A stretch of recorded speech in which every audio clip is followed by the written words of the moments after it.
guarded by the mutex. Next up, we are diving into a classic distributed systems trap, the lost update. Imagine a high-traffic voting platform where users click a button simultaneously. Under a massive burst of concurrent requests, your total tally suddenly comes up short.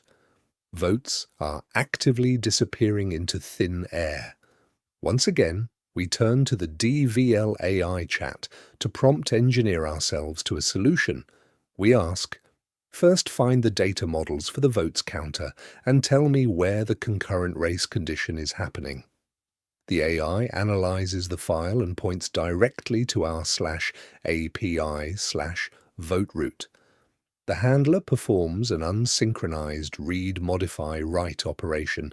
Two incoming requests read the exact same value at the same millisecond, increment it, and write it back, meaning one of those votes is instantly overwritten and lost forever.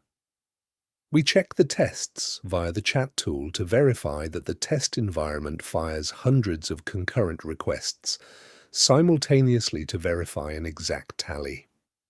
Let's look down our operations to make our shared state thread-safe. This issue occurs because of an unsynchronized read-modify-write operation. When multiple Go routines handle separate incoming requests concurrently, they try to increment a shared counter variable simultaneously. Go routine A reads the value, let's say it's 10. Before it can write back the updated value, Go routine B steps in, reads the exact same value of 10, adds 1, and saves 11. Go routine A completes its task and writes 11 as well. Two distinct votes were registered, but the counter only moved up by 1. One vote is permanently lost.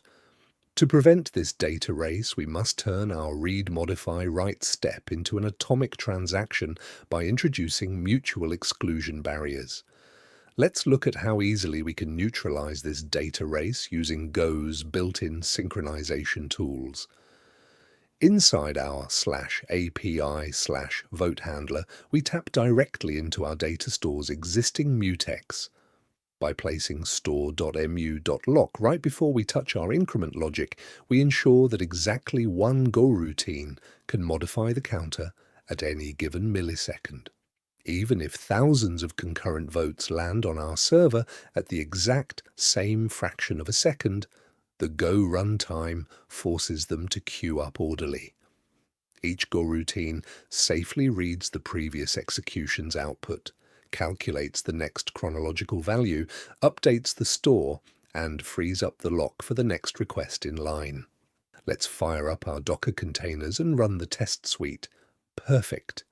Every single concurrent test passes cleanly. Our voting platform handles high concurrency bursts flawlessly without dropping a single record. The counter is completely thread-safe.